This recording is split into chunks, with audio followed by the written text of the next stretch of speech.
Antonello Bella jselmilkom u jagħtikom merħba l-94 episodju mis-sensiela botta u risposta. Bħalma naħseb tafu diġà il-ġimgħa d-dieħla jirritorna l-kampjonat dinji tal-Formula 1 u kif qegħdin taraw illum qegħdin full house il għaliex l-ewwel nett għandna żewġ membri tat-tim tal-Kamra Sportiva l-minu fejn tidħol Formula 1, Volderi tista' tgħid minn dak il-departiment qegħdin full team, Wayne Mikallef u Andrew Zarb, inselmilkom qabel xejn. U kif qegħdin taraw ukoll żewġ tuċuħ oħra familjari ma' Inselmek Antonello. U kif qed taraw ukoll żewġ tuċuħ oħra familjari magħkom id-dilettanti tal-Formula 1, jew magħna d-dilettanti tal-Formula 1. Alexander Farrugia li huwa opinjonista tal-forum Formula 1 Malta fuq Facebook u fl-aħħar u fuq kollox il-ġurnalista kreditat mill-FIA il-ħabib tagħna Pier Vella li min issa wkoll nixtieq nirringrazzjahom tal-lejla ser jingħaqdu magħna. Għandna programm imli daqs bajda qabel xejn qabel ma nibdew nfakkarkom ukoll illi anke intom tistgħu tgħidu tagħkom matul dan il-programm permezz tal-sezzjoni tal-kummenti illi għandna miftuħa likom mal-stream tagħna. Pero qabel ma nibdew forsi qegħdin taraw ċuħ differenti iżda mhux kulħadd illum qiegħed bil-lif dan għaliex il-Martina fil-letti l-namser tagħna xorta daħħalniha ftit biex tkun tista' tgħidilna naqra t-temi ewlenin li ser niddiskutu l-lejla. Għaldaqstant Martina fidejk biex tgħidilna ftit ukoll il-lejla fuq ix ħan niddiskutu b'mod prinċipali. Fil-programm tal-lejla aħna ser niddiskutu aspettattivi kbar għal McLaren u l-Ferrari, bidu ġdid fi Brackley u f'Milton Keynes, sitt sewwieqa żgħażagħ għal era ġdida fil-Formula 1. Mela, Martina, grazzi wkoll ta' dik l-introduzzjoni. Qabel ma nibdew ukoll tajjeb illi nagħtu naqra ħarsa lejn min ser ikunu s-sewwieqa illi ser naraw fl-azzjoni minn nhar il-ħadd li ġej ġewwa l-Awstralja. U wkoll ħanarawhom bl-għajnuna tal-grafika. Mela, għal Red Bull għandna lil Verstappen u lil Max Verstappen iċ-ċampjon tad-dinja tas-sewwieqa u lil Liam Lawson, Mercedes, George Russell u Kimi Antonelli, Ferrari, Charles Leclerc u Sir Lewis Hamilton, għaċ-champions tal-kostrutturi il-McLaren, Lando Norris u Oscar Piastri, Fernando Alonso u Lance Stroll għall-Aston Martin, għall-Alpine, Pierre Gasly u Jack Doohan, għall-Williams, Carlos Sainz u Alexander Albon, Yuki Tsunoda u Isaac Hadjar għal Red Bull, għall-Sauber, Nico Hülkenberg u Gabriel Bortoleto fil-waqt li għal-ħass għanna lil Oliver Bearman u lil Esteban Ocon. Andrew, l-ewwel nett merħba lura fil-programmi tagħna l-lejla. Forsi tina naqra introduzzjoni fuq dan il-kampjonat li ser jibda. Jekk jogħġbok. Mela, l-ewwel insellilek Antonello. Ħajkun kampjonat interessanti, żgur. Jidher li ħajkun missielet ħafna, naħseb jekk inħarsu lura ftit ta' xhur ilu fil-verità. Ftit xhur ilu li spiċċa l-kampjonat li għadda. Rajna kampjonat kien missielet ħafna meta tqis fit-timijiet veru li Verstappen għal-kampjonat ċertu komplitat tista' tgħid bil-rebba ġixtit li laqneqsin, iżda il-kampjonat tal-kostrutturi kien missielet sal-aħħar tantu hekk li eventwalment rebbu għal-McLaren. U naħseb m'għandniex għalfejn nistennew xi ħaġa differenti għall-aħħar minn daqshekk. Naħseb ħajkollna kampjonat missielet fejn jidħol għal-menu t-timijiet jidher ċar. U mill-li rajna fit-testing jidher li ħajkun hemm l-ewwel 4 timijiet mhux bogħod minn xulxin, ħanajdu hekk. McLaren ovvjament iċ-champions, renjanti, hemm il-Ferrari, hemm Red Bull u hemm Mercedes. Imma issa naraw x'inhu ġej f'dak l-aspett. Hemm ġiex timijiet minn dawk l-erba' importanti ngħidu li għandhom l-istess line-up ta' sena oħra, McLaren u Ferrari waqt il-Mercedes. Le, skużani, l-uniku tim li huwa b'line-up l-istess huwa McLaren. It-timijiet l-oħra kollha għandhom bidla. Ma la jinsejtu l-Hamilton Andrew. Għal-Ferrari għandek lil Hamilton ġdid tat-tim blok Carlos Sainz li ħanara mal-Williams kif qed qabel inti Antonello.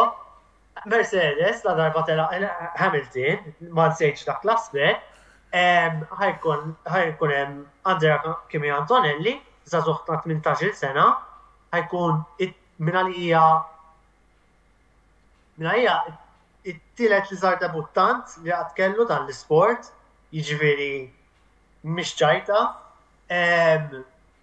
U mbagħad Red Bull Sergio Perez ma baqax mat-tim wara staġun diżappuntanti għall-aħħar tista' tgħid u sa jkun hemm Liam Lawson. Ħajkollna ħafna rookies dis-sena għandek Antonelli wieħed minnhom.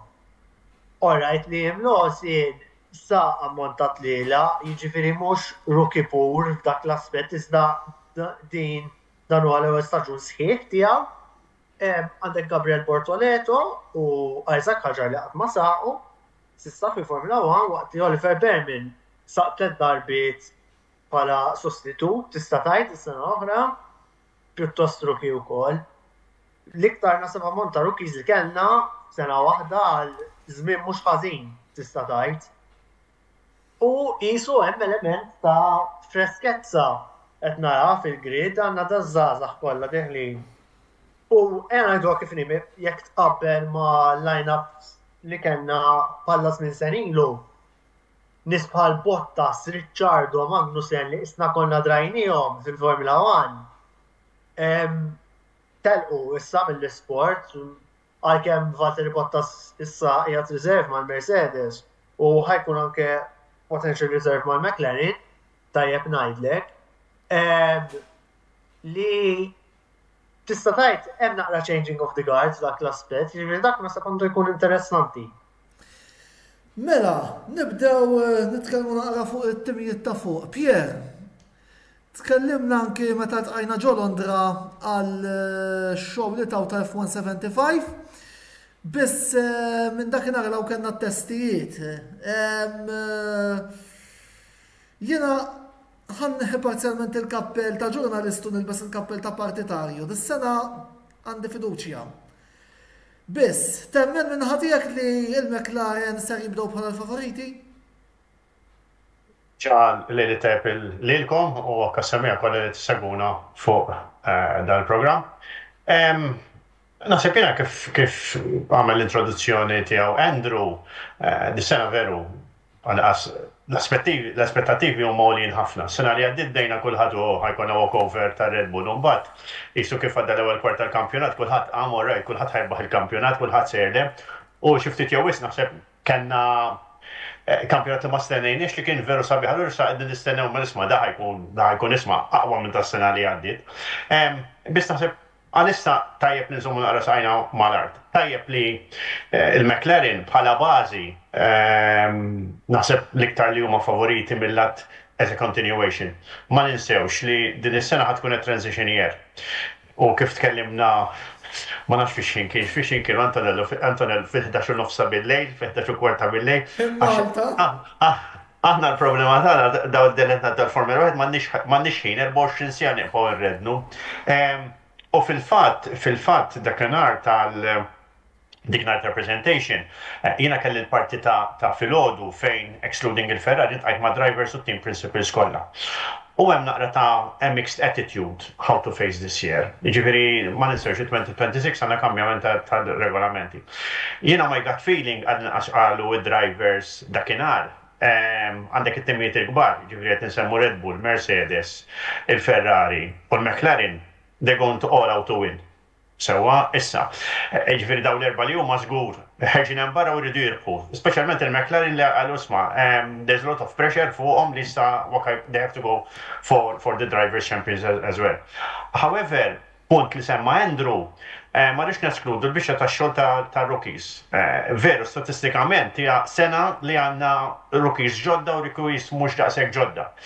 U dawn naħseb minnhom fihom ħajoħolqu kampjonat ta' bejniethom, żgur mhux forsi. Jiġifieri all in all, jiena very much looking forward għall-kampjonat. Biss, ifhma nafu biżżejjed, nistgħu nagħmlu pjanijiet, nistgħu noħolmu kemm irridu, biss imbagħad the proof is in the pudding. L-ewwel wieħed laħer dik iċ-checker flag u nibdew narru l-punti tal-għajn. Sewwa wis, mela, Wayne, punt li xtaqt inqajjem naqra miegħek. Mumkin minħabba l-fatt li forsi inti iktar fuq l-andament ta' sewwieqa id-dualizmu bejn Norris u Piastri u kif dan jista' jaffettwa l-andament tal-Papajas. L-għonet nsellim li kantuna nsellim l-ispettaturi għetjarana palissa. Il-fat li il-McLaren għandhom ġiex sowi għadhom żgħar, they're hungry to win. U ħajkollhom karozza mistennija li tkun minn ta' fuq ħadd tkun aspett interessanti ħafna. U diġà rajna momenti s-sena li għaddiet fejn minkejja li ħadmu tajjeb bħala tim xorta waħda kellhom din ir-rivali bejnietom, ovvjament rajna l-Grand Prix tal-Ungerija u tal-Brażil. Iżda bħal ibdew dal-kampjonat qed nistenna li Oscar Piastri din is-sena ħajibda aħjar milli beda s-sena li għaddiet, ovvjament għandu iktar esperjenza. U dik jafisser li il-McLaren mhux ħajkollhom dik il-number one driver bħalma kellhom is-sena li għaddiet Lando Norris, jiġifieri ħadd tkun interessanti ħafna jekk nistgħux naraw l-Oscar Piastri wkoll jiġġieled tal-kampjonat tas-sewwieqa, però għadu kmieni biex ngħidu. Nara l-Andrew jagħmel sinjal brasu li qed jaqbel l-Alexander qed jagħmel sinjal brasu li qed jaqbel ma li qed jgħid Wayne. Forsi għandek. Iva, ekkom.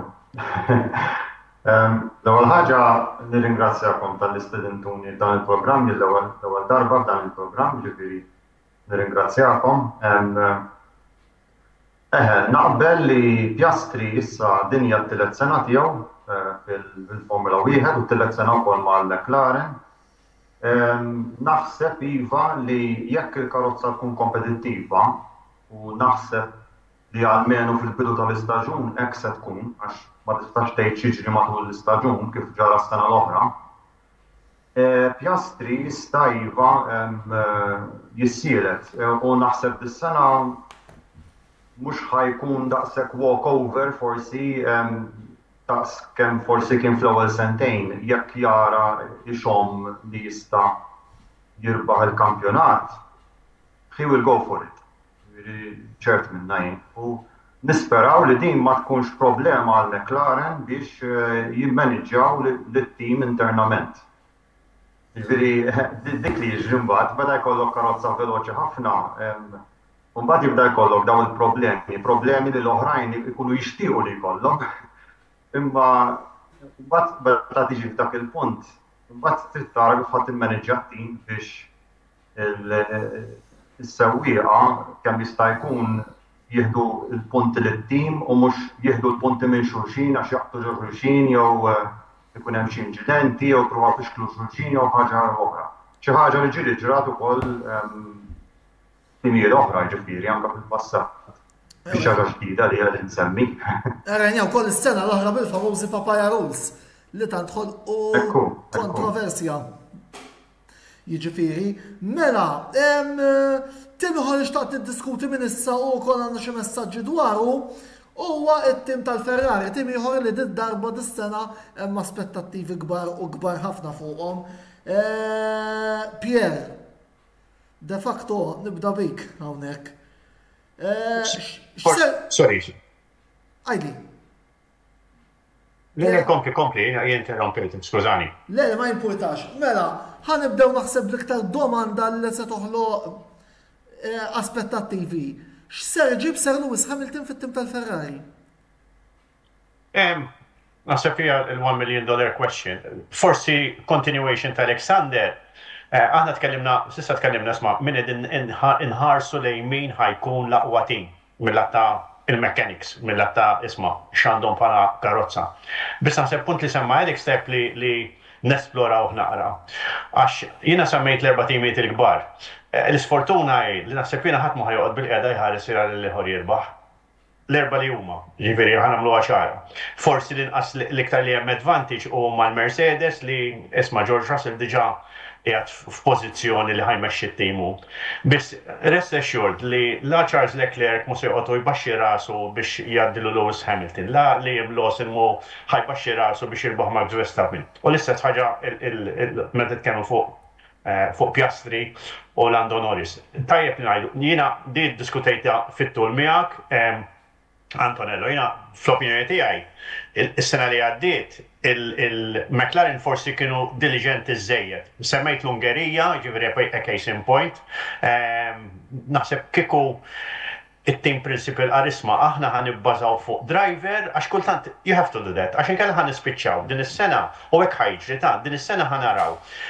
Ma naħsibx li t-team ħajtellef il-ieħor imma ħajkonna sitwazzjonijiet fej driver ħajtellef il-driver ieħor. Skur mhux forsi sakemm ma jidħolx it-team principal jgħidhom isma' ħares illum dak irid jirbaħ jew isma' ċedi l dak għax inti għandek karozza ħjar. It's going to be a very difficult situation. Il-biex xogħol tal-Ferrari, suġi naħseb il-Papa telaq minn Ruma mal-Maranello, il-kulur ta' wiċċu huwa differenti.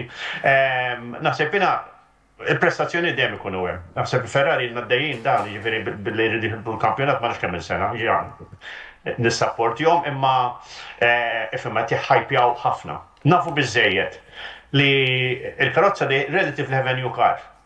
U meta għandek a new car fejn ħadd tieħu jagħmel continuation ta' sena li għaddiet, dejjem ħaġib it-teething problems tagħhom. Again, ħafna nies qed jgħidu hija mill-Awstralja nkunu nafu, jien ngħidlek isma' ejn naraw l-ewwel lettit lejla. U mbagħad nibdew nagħmlu l-homework fuq il-biċċa tax-xogħol għax we might have a very pleasant surprise. Jiena that is my gut feeling li tajjeb għal kulħadd ta' wara kollox tajjeb għall isport għax jekk qegħdin jgħaddu timijiet bħal Williams u timijiet bħal Haas li isma' ħares it's going to be a transition year. U bl-affarijiet li għandna ħanaħdmu ma nistgħux neffordjaw li niżviluppaw il-korsu dis-sena. Ngħidlek ħajkonna First Division, Second Division, could be the case. Imma mbagħad mill-banda l-oħra, my gut feeling xorta ngħid li mhux se jkun l-ebda walkover dis-sena. Jekk ħajrbħuha il-McLaren dis-sena, rest assured li we're going to have a wonderful championship in front of us. Lejna m'inhiex qed neskludi illi sewwieq ta' tim A jirbaħ il-kampjonat tas-sewwieqa imma tim B jieħu l-kostruttur bħalma ġara s-sena l-oħra ta' Valdiri, tanti hija miftuħa l-affari. U naħseb hemm fattur ieħor. Istaġun illum il-ġurnata speċjalment. 24 tellieqa qed nitkellmu. Dik tagħmel differenza enormi. Inti qed nitkellmu issa l-10 ta' Marzu. Niġu l-10 ta' Ġunju jaf ikollna narrattiva kompletament differenti. Jiena bħalma more or less għal Pierre minix qed nippretendi kollu walkover, imma jaf jiġu l-ewwel partit lila u pereżempju tim wieħed jirbaħ ngħidu tlieta biex ma ngħidx kollha. Forsi ma tkunx walkover u jkun fadal ħafna fil-kampjonat. Imma before you know it, tibni dak il-vantaġġ li inti qed tisfa' ħafna pressure fuq l-avversari li jirbqu tliela sempliċement biex jilħquk. Aħseb u għara biex jaqbżuk. Biex jilħquk, biex ma jinqatawx. Jiġifieri. Rajni s-sena l-oħra dejnux. X'għad? Rajni s-sena l-oħra Red Bull bdew b'walkover. Kulħadd ħaseb li se jagħmlu walkover, ma mbagħad spiċċaw l-istaġun it-tielet bit-tielet laqwa karozza. Laqwa. U naħseb ukoll is-sena oħra vera l-karozza marret lura naqbel mid-darba u elf.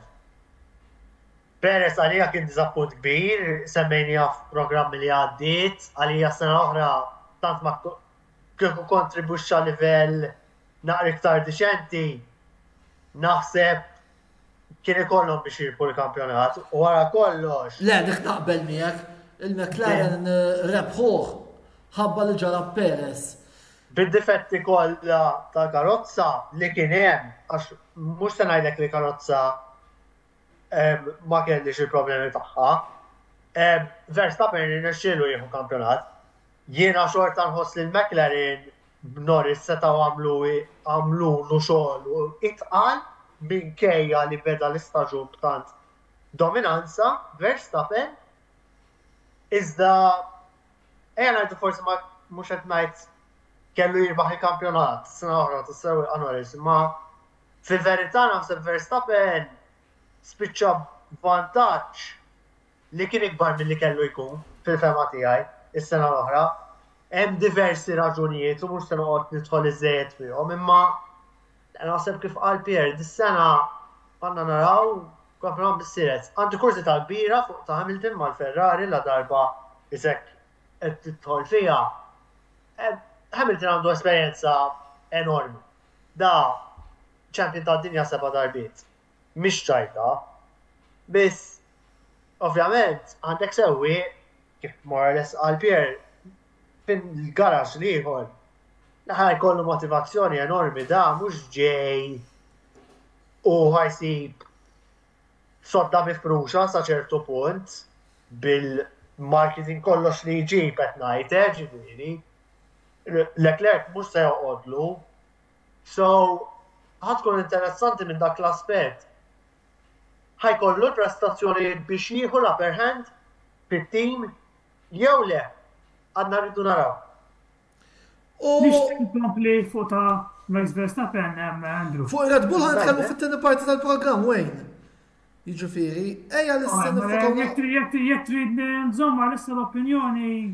Issa nitkellmu meta niġu għal Red Bull, ejja li l-aħħar xar minuti inħalluhom fuq il-Ferrari.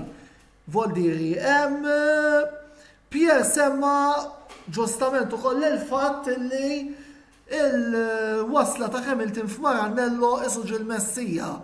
Ħanejdu hekk.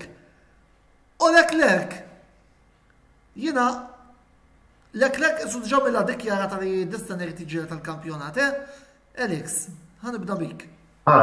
Jiena għandi fiduċa ħafna f'Leclerc u għandi fiduċa ħafna wkoll f'Hamilton. Jiena li għat-tnejn huma xufiera eċċezzjonali, bravissimi. Il-Ferrari għandhom wieħed mill-aqwa jekk mhux l-aqwa line-up li hemm fil-kampjonat kollu tista' tgħid nara diffiċli taqbeż dak il-line-up ħanejdu hekk qed ngħidu Leclerc u Hamilton minn żewġ superstars.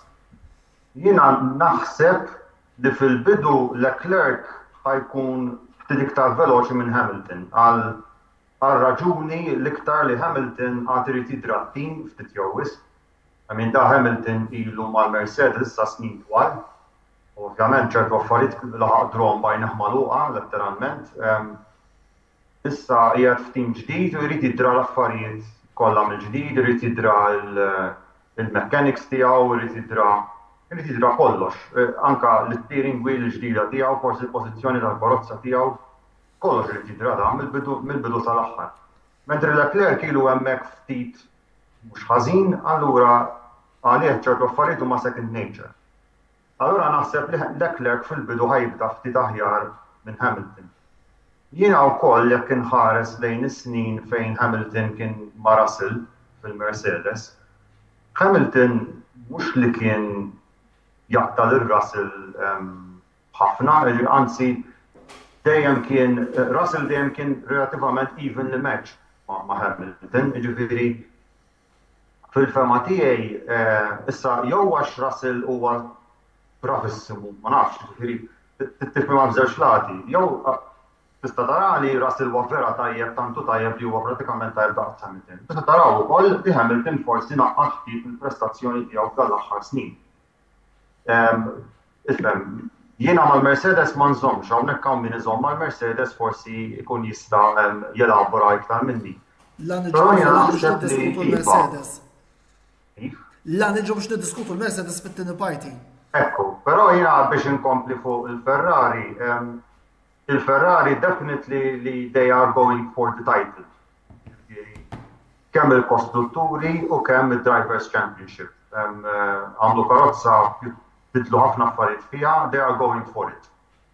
Qabel ma jinbidlu regolamenti x'is-sena d-dieħla jkun hemm bidliet kbar fir-regolamenti u jixtiequ li qabel ma jinbidlu regolamenti kollha they will go for the title. Definitely il-Ferrari qegħdin mhux ħanejt l-iktar tim li qed jistielet li qed jagħmel minn kollox, ma wieħed mill-iktar skur li qed jinvesti ħafna.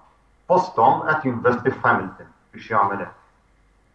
Jiena naħseb imma li if I were to bet kieku xaħat miż-żewġ drivers jieħu championship minn ngħidlek Leclerc u mhux Hamilton jieħu championship. Din hija opinjoni tiegħi personali.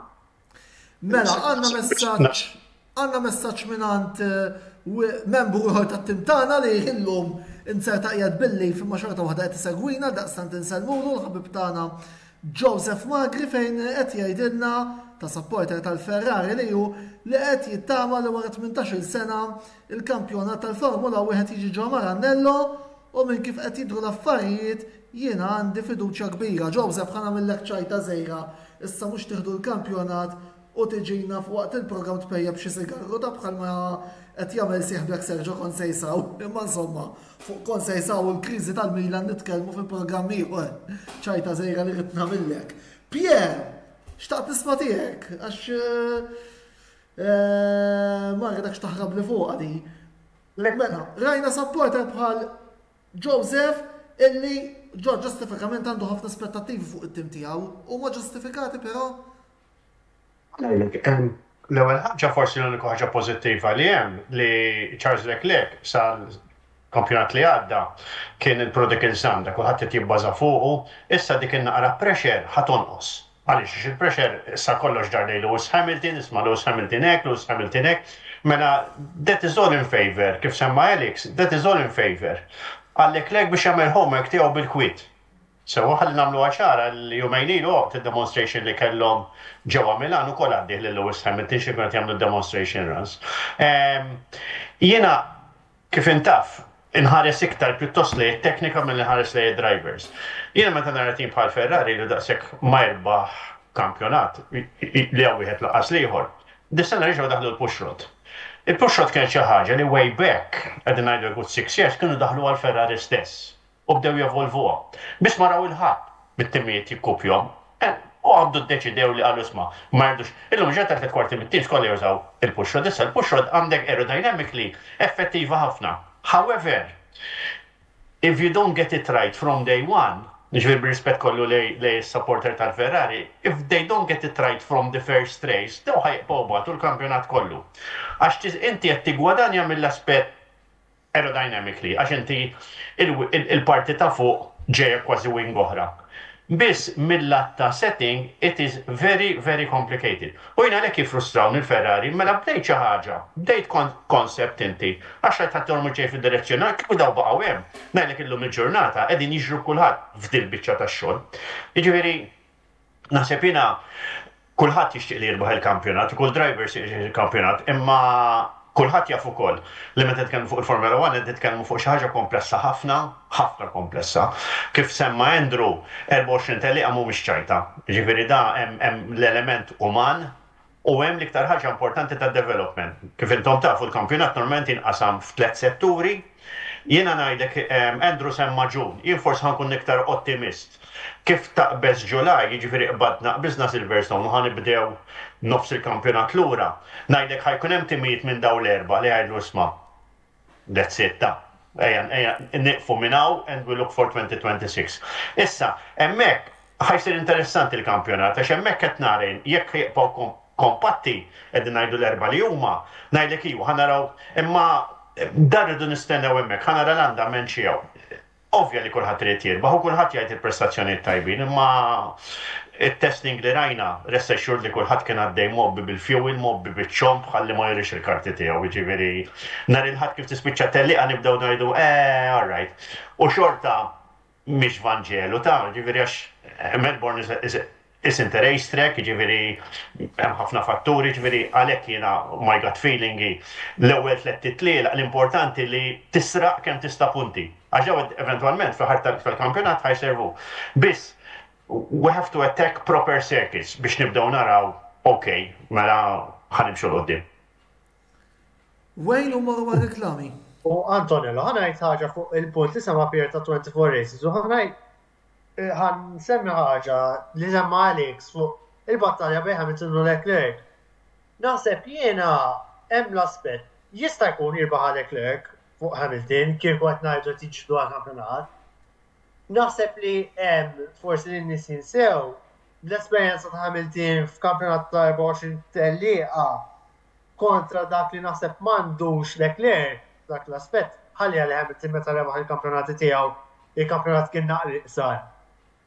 Jaf jotta xi ħaġa naħseb U naħseb fuq Ferrari, ngħid din l-aħħar punt qabel ma ngħaddi fuq Wayne. Il-Ferrari fl-aħħar mill-aħħar dejjem għandhom aspettattivi għoli. Dejjem. It is a historical brand. Da bħal fil-Premier League fl-Ingilterra tal-futbol, Manchester United bid-difetti kollha li għandhom bħalissa u bil-kriżi li għaddejjin minna dejjem hemm pressjoni għolja għax hemm demand enormi il-partitari demand a lot. Sew partitari ta' United fejn jidħol it-tim ta' futbol. U sew Italjani fejn jidħol il-Ferrari. Jiġifieri l-aspettattiva dejjem tkun għal dak it-tim. Andrew, l-unika differenza l-Manchester United ħajfallu u l-Ferrari end of last year għamlu l-ikbar profit globalment li għad tamlu. Ġveri, plus the number of production cars li again kistru records kolla. Ġveri, hemm naqra differenza bejn Ferrari u Manchester United. Jina futbol ma nifimx ma fil-finanzi nħu ħafna interess. Ġveri, bear in mind, Ferrari qed ninkellmu fi klassi tal-Apple, which is saying a lot. 100% jenna iktar użajt pala sporting analogy li rrit inqajm il-punt ba' semmejt punt tajn fuq tal-finanzi Pier. Naddi lil il-Ferrari ovvjament bħalma ta' jeppendu dejjem ħajkollhom aspettativi għolin u sena wara sena dejjem naraw li it-tifożi qisu dejjem jimlew ruħhom bil-konfidenza. Iżda ilhom il-2008 ma jirpu kampjonat. Pierre ukoll semma punta fuq il-pushroad li it's a very bold move għax biex tagħmilha għal sena waħda qabel ma jiġu regulations. It's a high risk, high reward fl-opinjoni tiegħi. Taf tiġi favorihom sew, però mir-recent history rajna bil-Ferrari u development lejn 2020 forsi u 2021 kellhom xi problemi fejn jidħol development era speċjalment il-Magna. Irridu naraw sissa ma nafux nkunu nafu ikonna idea bejn ħadd u ieħor f'Q3 ta' Australia jekk ħadmitilhomx fil-karozza, għax it's a very bold decision u jkollok biddel kważi karozza kollha biex tadatta għal push road. Tajb niftakru wejn il-Ferrari spiċċaw, relatively speaking, momentum tajjeb ħafna lejn l-aħħar tal-istaġun li għadda. Ġifieri, it's quite surprising dak l-aspett. Kont sorpriż li għamlu deċiżjoni daqshekk radical fejn tidħol il-karozza aerodynamic li għal sena waħda biss. U l-kont tissemmu wkoll forsi apparti l-24 tliela, kampjonat close par dan, l-sprint races ma rridux nagħtawhom lanqas għax jafu jagħmlu deċiżjoni kbira wkoll fejn jidħol il-kampjonati. L-ekwivalenti għal tliela oħra, kważi. Wayne, l-uniku differenza li kien hemm kienet li sfortunatament il-Ferrari tas-sena li għaddiet had arrived at the maximum development stage. Jiġifieri mux għed nitkellmu bħal McLaren li kienu waqlin bizzejiet li kważi ħitjaw dew development għal-isma, kif spiċa kampjonat għal-isma għanna pakketti ieħor għaw xtablu ta' il-Ferrari bdew letteralment iraqqaw minnaw jew minn hemm. Ġifieri, there was no way that car was going to continue this year. Issa kif għattejb inti irriskjaw ngħidlek issa sa jagħmlu ħajlabu karta ħajraw kif ħatmur u forsi ħafna 3/4 mill-karozza li hemm jew ħafna mill-parts li hemm fil-karozza ħajkunu test beta 2026. Naħseb ifhem ma nistgħu ndumu x'ġimgħa sieħa niddiskutu għax wara kollox aħna qegħdin fit-tim laqqas ħaġa oħra. Biss again when it comes to development tal-karozza, sena li għaddiet letteralment they were stretching. Yes, they did well, but unfortunately there wasn't any continuation to it. Mela, grazzi emmek Pier, semmoru għall-ewwel waqfa ta' reklami, ibqgħu magħna għaliex fit-tieni parti tal-programm se nkunu qegħdin niftħula fuq ir-Red Bull, il-Mercedes u l-Williams b'mod partikolari. 3 minuti ta' reklami kemm nieħdu tat-silma u nerġgħu nkunu lura magħkom.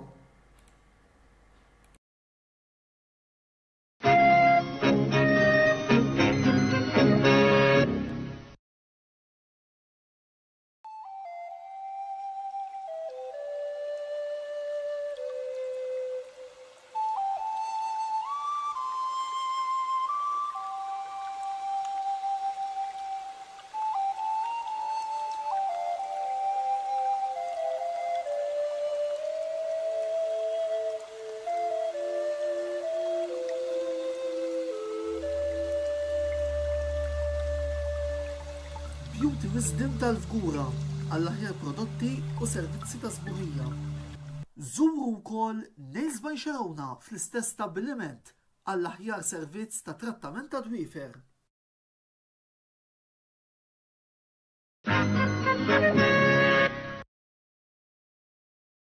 Wasal eluq żmien ommok, missierek, jew xi ħadd minn tal-familja, għandek xi okkażjoni jew xi attività mal-ħbieb u trid issib restorant tajjeb bikel ġenwin u prezzijiet qalbut ta' kulħadd?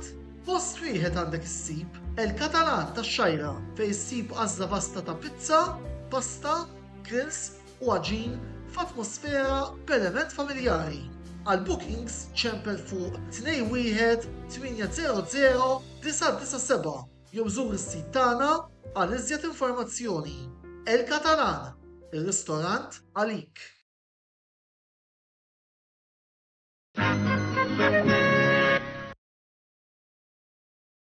Għand Michael's Butcher tal-Ħamrun issibu l-aqwa laħam ta' kwalità bi prezzijiet raġonevoli.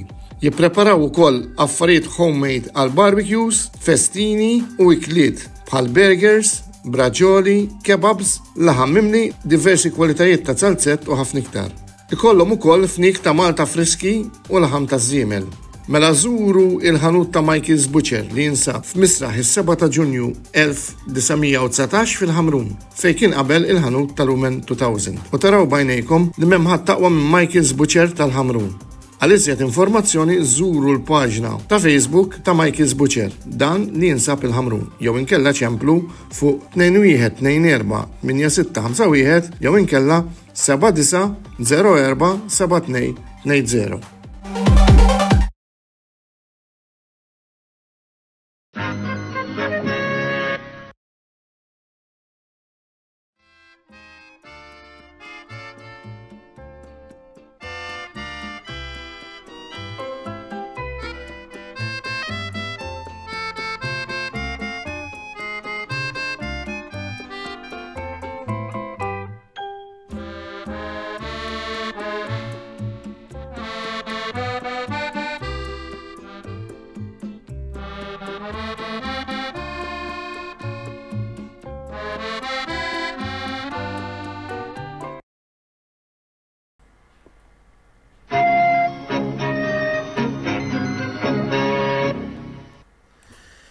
Merħba lura t-tieni parti tal-programm Botta u Risposta, programm live ta' diskussjoni tal-Kamra Sportiva, fejn il-lejla qegħdin niddiskutu l-kampjonat dinji tal-Formula 1 illi sa fl-aħħar nistgħu ngħidu hekk ser jibda nhar il-ħadd li ġej ġewwa l-Awstralja. U fit-tieni parti tal-programm se nibdew billi nitkellmu ftit fuq it-tim ta' Red Bull. Dan se jkun l-ewwel staġun ta' tim immexxi minn Christian Horner mingħajr il-ġenjalità ta' Adrian Newey.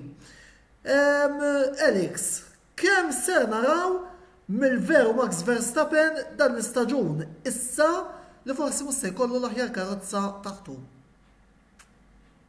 Aħna dejjem naraw l-aħjar ta' Max Verstappen fi kwalunkwe tal-liqa bil-fema tiegħi u isuq xi suq karozza. Max Verstappen huwa talent inkredibbli. Għalija bħalissa m'hemm ħadd li jersaq qrib il-bravura tiegħu. Din hija opinjoni personali, ġifieri, imma għalija Verstappen at this point he is well above anyone else on the grid. Ġifieri semmejna l-Hamilton, il-Leclerc. Għalija Verstappen qiegħed hemm fuq u l-oħrajn qegħdin l-isfel mhux ħażin, daqshekk nirrejtja ħin għal Verstappen. U ikollu karozza Verstappen ħajkun veloċi biha. Ħajkun veloċi biha iktar minn sieħbu, tista' tgħid dejjem. Għandu dik il-kapaċità li għandu x'għandu karozza jagħmel joħroġ minnha l-massimu u iżjed. Apparti il-fatt ukoll li kontrarju taż-żewġ timijiet li ddiskutejna, ir-Red Bull huwa tim li Max Verstappen huwa number one driver u. Ekku, eżatti. U allura dik ħaġa oħra hemm bħalissa dis-sena ħajkollu kważi debuttant sieħbu li huwa Lawson. Jiena m'għandi xejn kontra Lawson ta' ġifieri. Lawson huwa driver li jipprometti ħafna. bit-tliela li rajna s'issa, ġifieri. Għandu opportunità ta' deb, jekk mhux iżjed minn deb, li għandu xufier bħal Verstappen huwa teammate tiegħu li da jista' jitgħallem ħafna minn għandu. Nispera li Verstappen ħallih jitgħallem minn għandu, imma għandek storja oħra. Però jiġifieri definitely li Lawson din is-sena jekk ikun għaqli juża biex jitgħallem minn Verstappen, ħaġa jipprova. U Lawson biex ngħidu kollox għandu karozza tajba, ħajkollu karozza tajba. Li allura ħajkollu ċans jissira dal-podji u jista' jkun anki għal rebħiet ta' tliela. U hemmhekk fejn nistgħu naraw mbagħad kemm il-vera Lawson, inti semmejt il-vera Verstappen. Jien naħseb din is-sena ħanaraw il-vera Lawson ukoll, apart il-vera Verstappen, għax inti meta jkollok karozza tajba fejn imbagħad tista' toħroġ it-talenti tiegħek ħafna iżjed. Bħala Red Bull jiena naħseb li ma naħsibx li bdew is-season daqshekk ħażin. Kien hemm isu għajdut li fit-testing kien hemm xi naqa' problemi jew hekk. Jien naħseb li hemm qegħdin. Għalmenu fit-testing deru li mhumiex tal-livell tal-McLaren, però ħadd ma kien fil-livell tal-McLaren, jiġifieri qishom mill-ħinijiet li rajna qegħdin pari mal-Mercedes rafli. Però ma ninsewx ukoll li fit-testing apparti li jużaw ħafna ballast, jużaw they turn down the engine and so on. Ma ninsewx ukoll li dis-sena testing sar f'Baħrejn li kien hemm kesħa kbira, anka fil-għodu kien hemm il-kesħa għax Anke rajna x-xita. U kien hemm ġurnata minnhom bix-xita terġgħu tgħid. U ġifieri ġurnata minnhom tant kienet kesħa li bażikament it-tires isuqu kemm isuqu, lanqas setgħu they couldn't switch them on. Pratikament it-testing kollu tant kienet kesħa, jiġifieri il-ħinijiet li rajna għalija mhuma konklusivi xejn, għax rajt ta' jkun issa mmorru l-Awstralja din semmejnija wkoll. Tista' kull wieħed minnha semmejnija. Immorru l-Awstralja fejn temperaturi ħajkunu ħafna iktar għoljin, 99%. U f'daqqa waħda it-timiet ħajdu illa what-tires kemm qed inħossuhom totalment differenti. Tinġbadilhom ukoll il-Mercedes is-sena l-oħra fit-testing marru vera tajjeb u mbagħad beda s-season u realizzaw li l-karozza tagħhom kienet tajba biss f'ċertu temperaturi tat-track. U fil-fatt kien hemm ċertu races fejn marru vera tajjeb u rebħu xi tliela meta t-temperaturi kienu tajbin. Ma meta t-temperaturi ma kinux tajbin għal-karozza tagħhom, marru vera lura, kienu the fourth best team fit-tadrid. Issa jista' jkun din il-ħaġa tiġri wkoll dan l-istaġun. Jiġifieri billi rajna pereżempju l-McLaren qegħdin fuq quddiem, jista' jiġri l-Awstralja ups jgħidu ara. Waħda t-temperaturi ħafna iktar għoljin, ħajkun hemm iktar ħajbdew jaraw id-degradation, overheating tat-tires and so on and so forth. Issa, allura jista' jkun li fuq kollox ir-Red Bull qiegħda l-ewwel for all we know, jew il-Mercedes qiegħda l-ewwel, jew il-Ferrari qiegħda l-ewwel, ma nafux, irridu nistennew kif tibqa' kulħadd l-ewwel ftit Grand Prix biex imbagħad ikollna ftit idea tal-andament kif se jkun. Wayne, Lawson. Għan fuq Verstappen li kont ħanejt fl-ewwel parts tal-programm.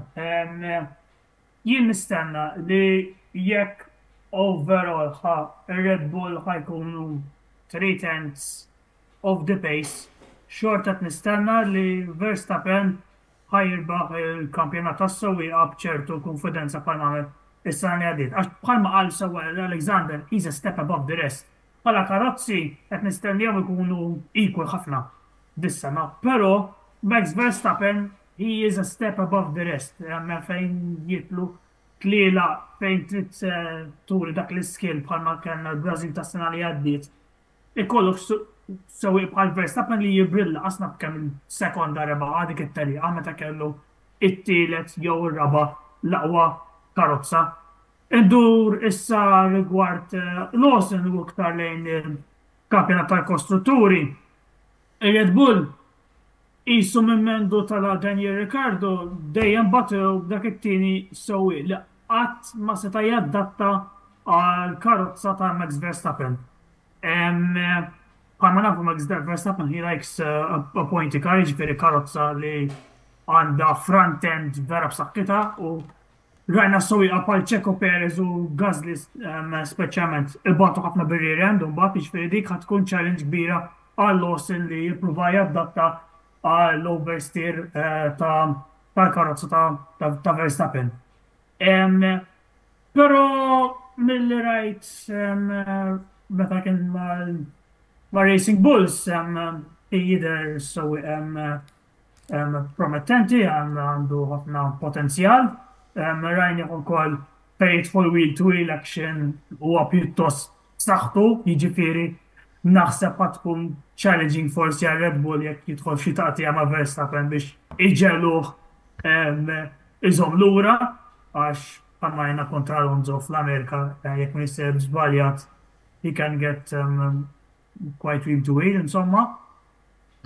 Però issa naraw lan għal Lawson għall-inqas li imura jagħmel li mar Perez issa li għadiet which bir-rispett kollu li is not very high bar to beat. Però importanti li Lawson inaqqa dawk il-podji u forsi fejn taf jġib l-ewwel rabħa tiegħu. Possibbli wkoll ma nemminx li jista' jirbaħ din is-sena imma ma tistax tgħid fadal minuta qabel ma mmorru għall-item li jmiss. Pierre Tsunoda dilli ħanejdu hekk. Ħada naqa' fuq dem id-dars il-fatt li jażlu lil Lawson u mhux lilu. Kemm tista' ser taħta motivazzjoni? Kumment qasir ħafna. Sebina li Lawson ilu mis-sena li għaddiet diġà fatta li sejr ma' Red Bull. Forsi komment biex nżid nara fuq Alexander. Lawson is not going to play a second fiddle for no one, ta' ġifieri. Neħuha minn moħħhom, rajni għas-sena li għaddiet it-ostruzzjonijiet biex il-Perez ħalih bikwitu baqa' sakemm jiġifieri taw kedda lil xulxin.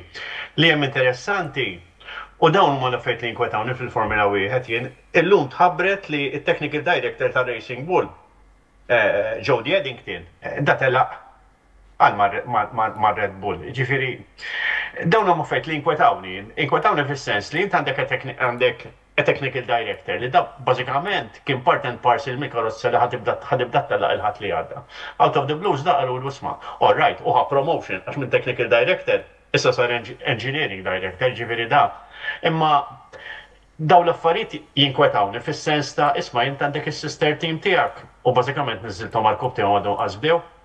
Ġifieri do we need to win? Do I have to win? We're there to win.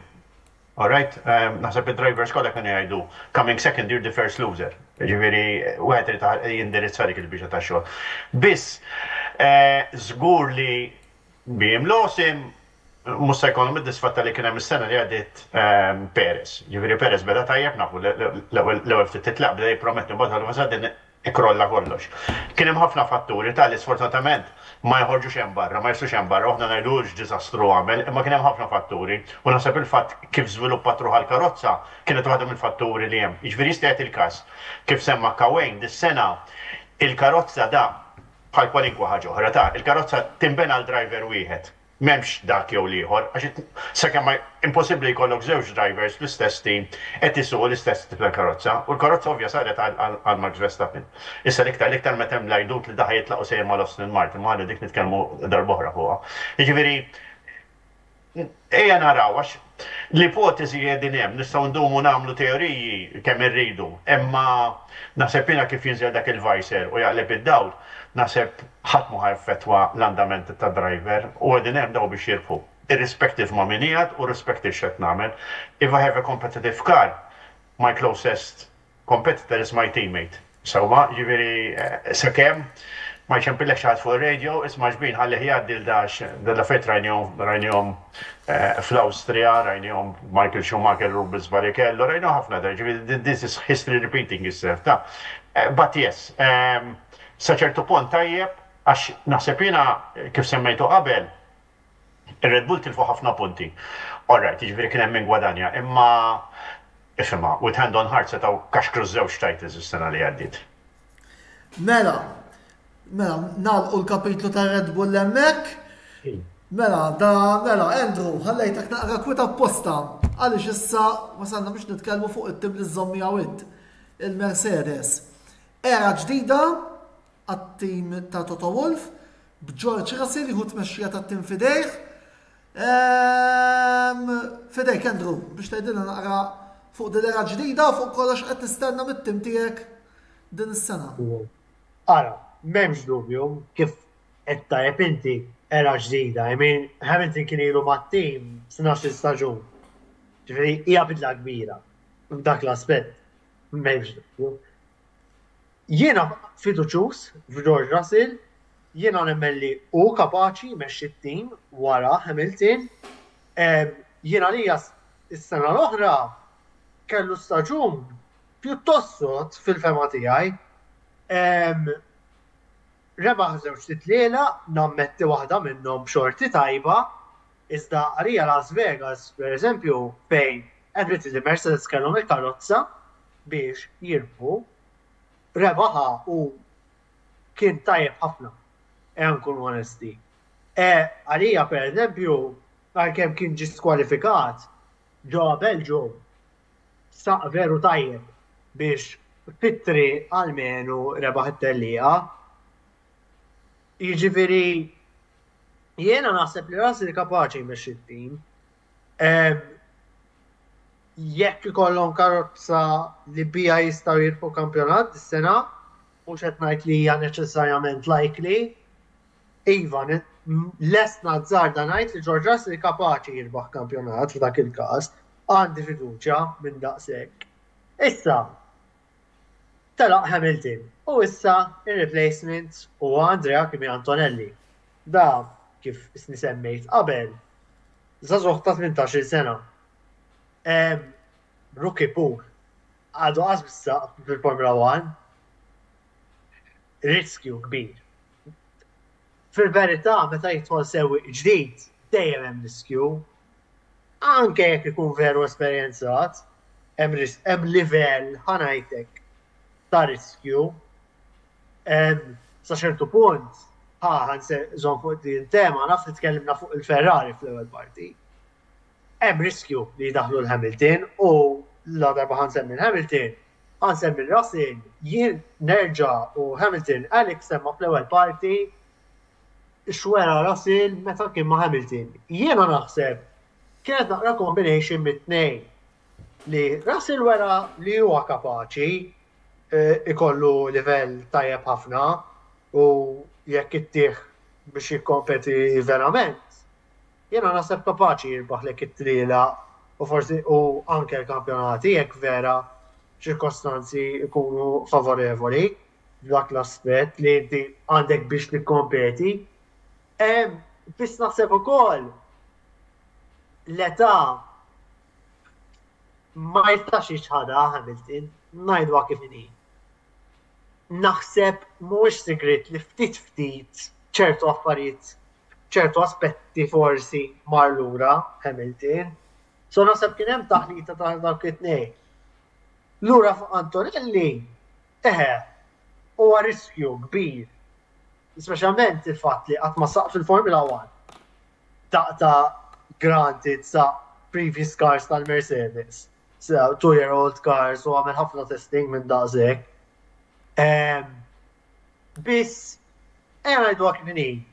Mela telaq Hamilton. Ngħidu rrid tiddaħħal, rridu Toto Wolff clearly għandu ħafna fiduċja fih, rightly or wrongly. Ngħidu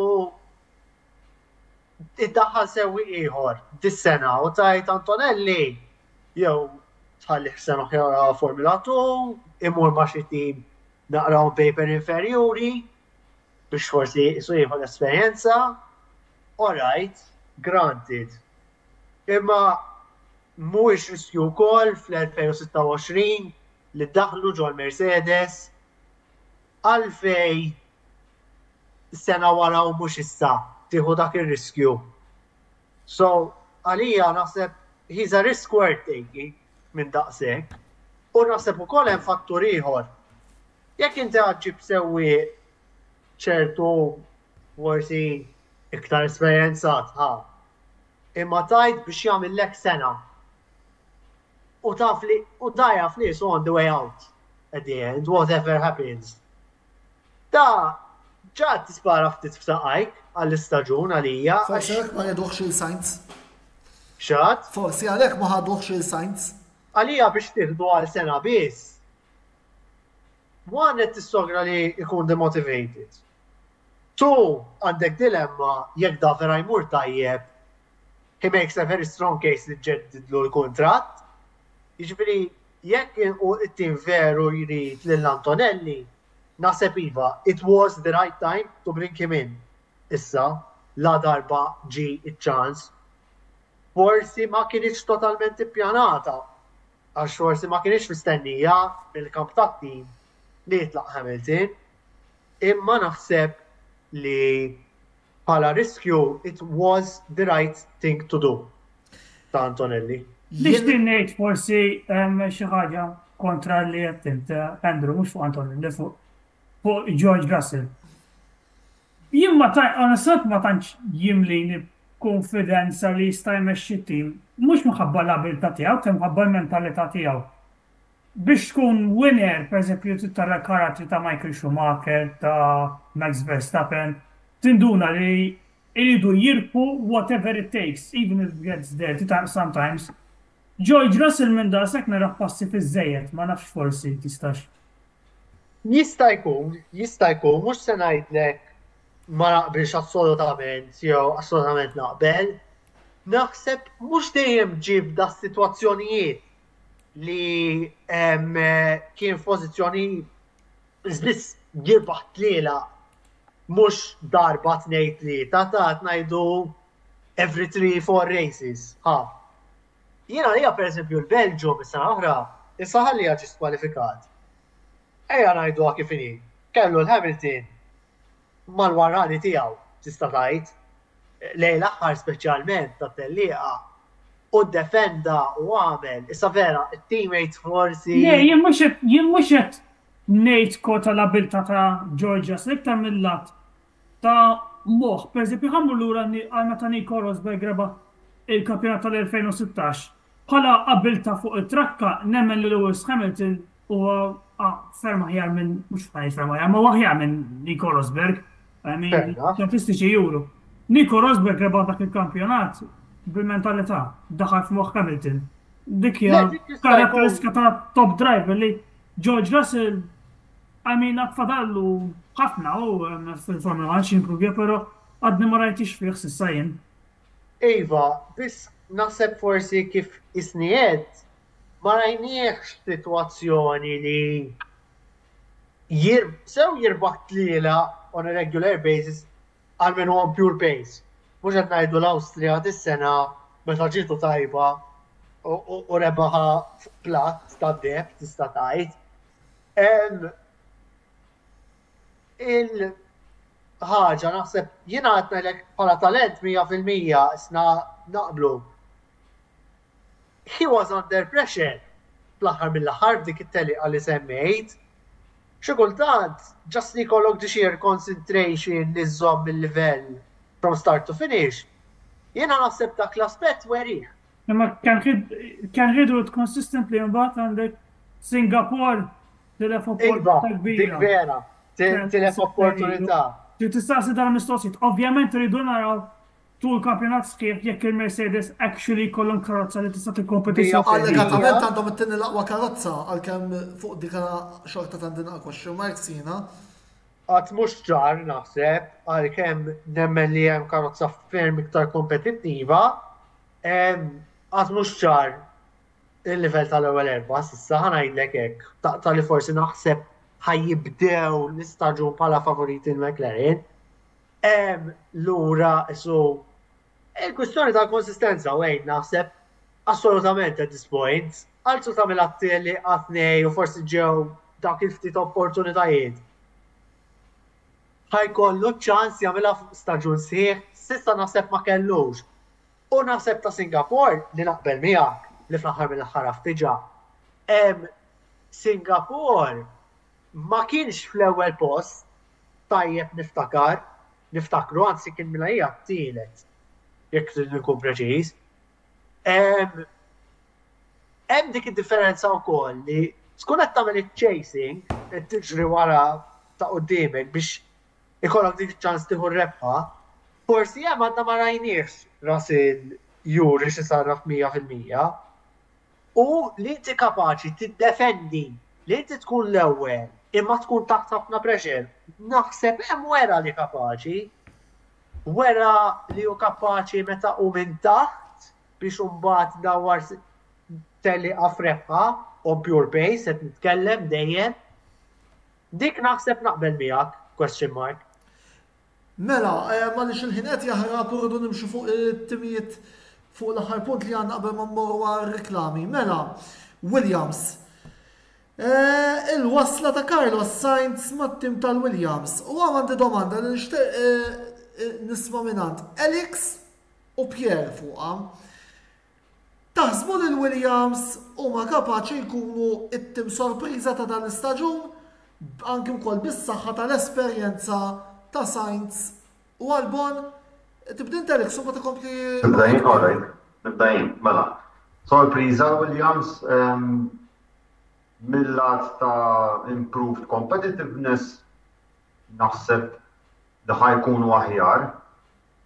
Però mhux jiena ma naħsibx li ħajkunu qegħdin jinkwetaw lill-ewwel erba'.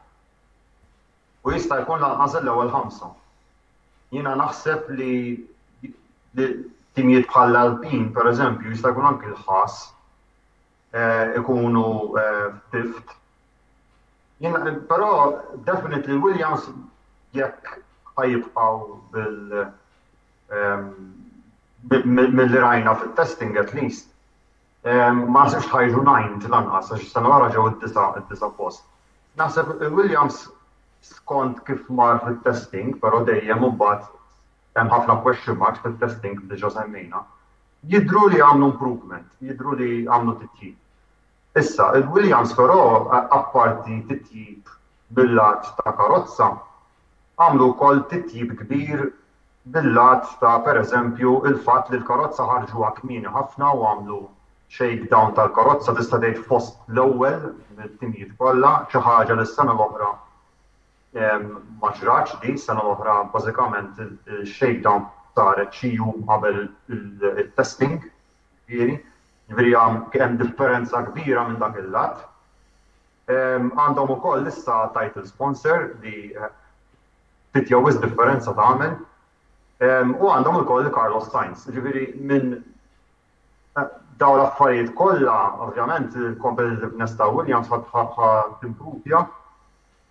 Ma ninsewx ukoll li Albon mhux driver ħażin, jiġifieri għandek Albon issa ilu mat-tim ftit mhux ħażin ukoll. Insertaw it-tnejn huma kemm Sainz u kemm Albon qishom refugees tar-Red Bull. Għax it-tnejn kienu mar-Red Bull u telqu mar-Red Bull u spiċċaw it-tnejn mal-Williams. Hopefully, Sainz diġà wera x'jaf mal-Red Bull biss, ngħid Red Bull jiġifieri ngħid kien ma' Toro Rosso ma' ishom mat-tim tar-Red Bull, il-familja tar-Red Bull ħanejdu hekk flok tim sewwa. Sainz diġà wera x'jaf. Albon forsi t-timijiet li kellu s'issa ma werix 100% x'jista' jsarraf u forsi b'karozza ftit iktar kompetittiva jkun jista' juri dan. Jiena ngħid fil-fatt li għandu jkun pari passu ma' Sainz. Għandu ċans li mhux Sainz ikun daqshekk ħafna iżjed tajjeb minnu. Jien ngħidlek li jkun jikkompeti tajjeb ħafna ma' Sainz. Speċjalment fil-bidu tal-istaġun. Għal-raġuni again li Sainz irid jidra t-tim and so on. L-istess raġunijiet għalfejn Hamilton fil-ferma tiegħi ħajibda titlura mimma Leclerc. Però iva, il-Williams naħseb li qegħdin jaraw titjib din is-sena, għandhom jaraw titjib. Li huwa tajjeb ħafna s-sena d-dieħla mbagħad għax is-sena d-dieħla se jkun hemm changes kbar u issa kulħadd ħajbda from zero mbagħad. Allura tajjeb li qabel ma jiġri dik il-ħaġa, it-tim jibda mod jispiċċa din l-era jispiċċa b'mod tajjeb u xejn. Pierre. Nħalli bdej Pierre issa. Fem Alex ma tantx ħalla variables miftuħin. Li hemm tajjeb hija li jiena mhux qed nistenna sorpriżi mill-Williams. Naħseb this is going to be a very good transition year. James Vowles għal straight and plain għal isma' għal aħna din is-sena maħniex beħsibna naħlu l-flus. Mill-banda l-oħra, meta inti għandek James Vowles bażikament għadwet jipprova jissettjat u nafu biżżejjed kemm ġab nies minn timijiet oħra. Carlos Sainz is a win-win situation for everyone. M'għandux pressure and he can excel. Issa kif qal tajjeb Alex, waħda mid-difetti li kellhom il-Williams li ma kellhomx naqra ta' leader. Ġifieri kellhom drivers forsi wieħed tajjeb u l-ħor diżastru, jew kellha tnejn għadhom kważi qed jippruvaw fiċċhom posthom. Carlos Sainz ħajkollok benchmark inti. Issa jekk dak il-benchmark when it comes to fine tuning tal-karozza ħanigwadanja minn is-sena seġġa da sekonda u nofs żewġ sekondi. Mela Albon ħajgwadanjaħ ukoll da. Għax ovvja kien għandi base ta' setting li kien diżastru mela tnejn ħanafġu. Issa jekk għandi wieħed li isma' ħares żomm naqra. Hawnhekk we can modify this, modify the other, mela awtomatikament jekk jaħdmu bil-għaqal u I'm sure James Vowles ħajaħdmu bil-għaqal, ngħidlek they're going to hit 2026 with an excellent platform. Kif għal tajjeb Alex, naħseb kulħadd jiftakar is-sena li għaddiet l-ewwel Grand Prix u letteralment il-Williams għadhom ġejjin bil-biċċi tal-karozzi għadhom qed jippruvaw u jwaħluhom qabel il-practice session. Din is-sena bdew ħafna. Biss qed ngħidlek James Vowles qal, we don't intend of wasting money on this year. Sewa, and it makes sense. Issa, għandi title sponsor, tajjeb. Imma l-flus mhux kollox, jiġifieri jista' jkollok ħafna flus. Jista' jkollok imma jekk m'għandekx bażi teknika tajba li bħalissa Red Bull u kollha din naqra panic stations għalhekk qegħdin jaraw min ħajsir u min ħajġibu wara telqa ta' Adrian Newey. Having said that, jiena tinħares lej il-Williams din is-sena there's going to be a certain consistency. Jiġifieri mhux ħanaraw dak il-peaks ta' għallum tajba. Naħseb ħanibdew narawha bil-mod il-mod gradually u ngħidlek lej il-kampjonat ħanajdu isma' inqalat mill-qiegħ ta' mhux se tkun qed tislet ma ta' qudiem imma nqalat ta' there's a progression li fil-Formula 1 hija waħda mill-winning factors. Meta għandek ċerta progression li miexi tajdi sendina mhux regolamenti ġodda imma jekk għandi l-bażi u l-bażi ta' training qed isir diġà 2026, it's going to be a win-win situation. U għara kollox jixraqlu l-Carlos Sainz. Nispera li Carlos Sainz ma jispiċċax xi Ricciardo ieħor li kien hemm ħafna prestazzjonijiet li ħajibrid lax min għalija personalment, jiġifieri il-fatt the way he was booted out for Ferrari was very unfair. However, tkellimna fuq il-flus u tkellimna fuq il-finanzi, 436 million are no joke. U meta kif iffermaw il-kontratt ta' Lewis Hamilton, ix-shares tal-Ferrari tal-għu 32.3%. Ġifieri naħseb jiena ftit sigħat ġabu l-flus kollha li taw Lewis Hamilton. But anyway, biss naħseb jiena il-Williams ħanaraw għat iċċaqlaq minn wara u ħanibdew naraw ċerta serjetà, ċerta organizzazzjoni li diġà kellhom ta' ma naħseb jiena it will be very much fine-tuned this year. Grazzi Pierre, morru għal-tini waqfa ta' riklami jibqaw maħna għaliex għanna diversi temi oħrajn li ħan id-diskutu fit-telet parti tal-programm. 3 minuti kemm nieħdu ta' silma u nerġgħu nirritornaw lura għat-telet parti tal-programm. Ibqaw maħna.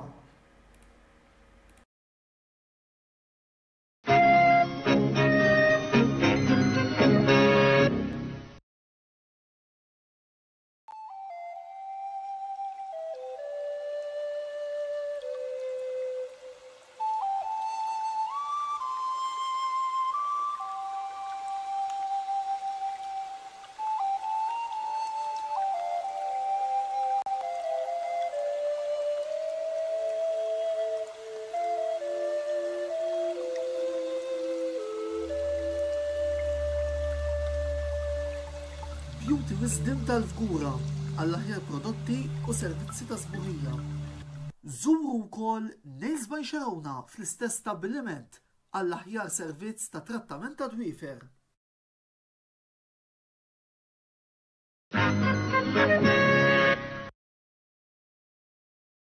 Wasal eluq żmien ommok, missierek, jew xi ħadd minn tal-familja, għandek xi okkażjoni jew xi attività mal-ħbieb u trid issib restorant tajjeb b'ikel ġenwin u prezzijiet qalbu ta' kulħadd, post wieħed għandek issib El Catalan tax-Xajra fejn issib għażla vasta ta' pizza, pasta, grills u għaġin f'atmosfera b'element familjari. Għal bookings ċempel fuq 21 800 997 jew żur is-sit tagħna għal iżjed informazzjoni. El Catalan, ir-ristorant għalik.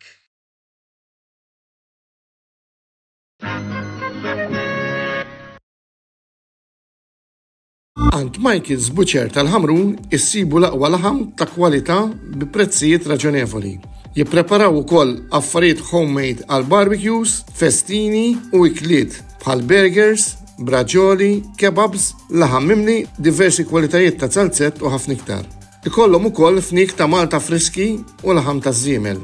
Mela żuru il-ħanut ta' Michael's Butcher li jinsab f'Misraħ is-7 ta' Ġunju 1919 fil-Ħamrun, fejn kien qabel il-ħanut tal-Women 2000. U taraw bajnejkom li m'hemm ħadd taqwa minn Michael's Butcher tal-Ħamrun.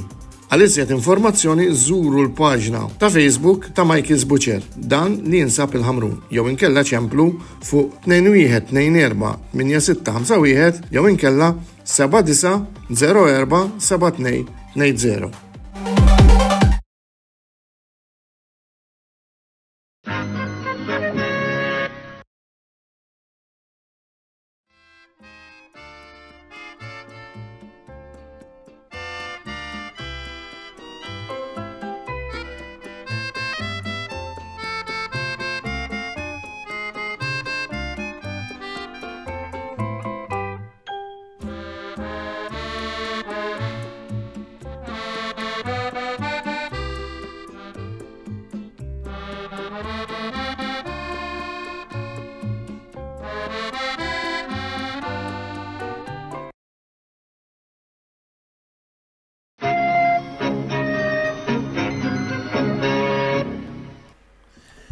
Merħba l-għumma t-tilet parti tal-program Botta u Risposta fejn il-lejla edin nitkellmu fuq il-kampjonat dinji tal-Formula 1 ma' Wayne Micallef ma' Andrew Zarb, Pierre Vella u Alexander Farrugia. Nfakkarkom ukoll kull min jixtieq jintervjeni jew jisaqsi xi domanda jista' jagħmel dan fis-sezzjoni tal-kummenti illi għandna miftuħa għalikom. Mela, ħanerġgħu naraw naqra il-grafika tas-sewwieqa u ninnutaw illi dis-sena għandna 3 sewwieqa kompletament ġodda l-Formula 1 illi huma Andrea Kimi Antonelli mal Mercedes, Gabriel Bortoleto ma' Sauber u Isaac Hajar ma' Racing Bulls, fil-waqt li għandna 3 oħra li għal-kem saqu ftit lila prattikament xorta waħda nistgħu nqishom bħala debuttanti għal-fatt illi se narawhom jom l-istaġun sħiħ l-ewwel staġun tagħhom sħiħ fil-Formula 1. Qed nirreferi għal Oliver Berman ma' Haas, Jack Doohan mal-Alpine u Liam Lawson ma' Red Bull. Wayne, ħanuż espressjoni bit-Taljan. Il-nuovo che avvanza. X'għandna nistennew minn das-sewwieqa dis-sena? Wara Wayne niftaħ il-flor għal-mistidna l-oħra. Mela, minn Antonelli u Lawson għalissa ma naqbizun li ġad diskutejni jom fil-partit preċedenti ta' dan il-program. Ma Bortoleto, Hajar, Berman u Doohan nisimu diskuti issa. Berman u Doohan diġa kellhom xi tliela fil-Formula 1. Berman saq ma' Haas kif ukoll mal-Ferrari. Fil-Grand Prix ta' Saudi safejna fin l-ewwel tal-liqgħat jew li kellu spiċċa fis-seba' post mal-Ferrari kienet prestazzjoni diċenti. F'Azerbajġan safejna fin spiċċa fil-punti mal-Haas. Fil-Brażil kellu tal-liqa pjuttost diffiċli f'kundizzjonijiet li xejn ma kienu faċli. Kollu ġdida interessanti Ocon f'dik il-ħass, nafu li Ocon mhuwiex xi teammate li jgħin ħafna, jiġifieri ma jkollu għad ma jibsa fl-ewwel staġun tiegħu. Rigward Doohan diġa ħajkun l-iktar rookie naħseb ħajkollu pressjoni iktar minn Antonelli qed nistanna jien għax Antonelli għandu l-backing tat-team, Duan jisni qed naraħ li qas għandu l-backing tat-team. Minħabba l-fatt li Kola Pinto qiegħed jistenna wara l-kwinti biex jidħol dak is-sit. Issa ma nafx hekk vera jew le, ma Flavio Briatore smajt li Duan jgħidlu li jien nikkontrollak xi ħaġa hekk rajt xi artiklu xi ħaġa nafx hekk vera jew le, ma diġà il-pressjoni għadha fuq Duan u għadu qasbeda l-istaġun. Bortoleto ħaġġar jisom l-inqas li għandhom pressjoni u bad mill-banda l-oħra jisom marru under the radar, rajtom jien. Tista' tgħid li Bortoleto jgħid ġo back marketing jisu l-iktar his main rival will be his teammate, naħseb jiġġieldu għal 19 u 20. U ħaġġar il-fatt li jgħid fil-Racing Bulls mux għanna xejlu mertu, xebaħ il-kampjonat Il-kampjonat għaddu Bortoleto. Bortoleto fejn ħaġar. Ħaġar it-tieni, mux għanna xejlu mertu mill-li ġittini, pero mir-Red Bull li ma naraw young driver li vera ibrilla sew minn naħseb Max Verstappen. Pero ħatkun interessanti naraw jiġilet Tsunoda wkoll għal-fatt bħal ma semmejt qabel Berman u wkoll naħseb li Tsunoda u xi wieħed li ċedi ħafna lit-teammates. Minn Antonelli u Lawson diġà semmejna qabel, ġifieri nista' nieqaf hemmhekk. Pierre, l-element ta' freskazza li se jġibu magħhom das-sitt sewwieqa. U kemm hu taġġid kollha l-isport.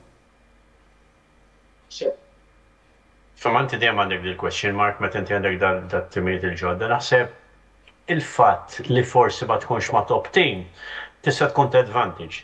Oliver Berman ġiġa naħseb jiena konferma lilu nifsu s-sena li għaddiet li mhux sewwieq li tarmih.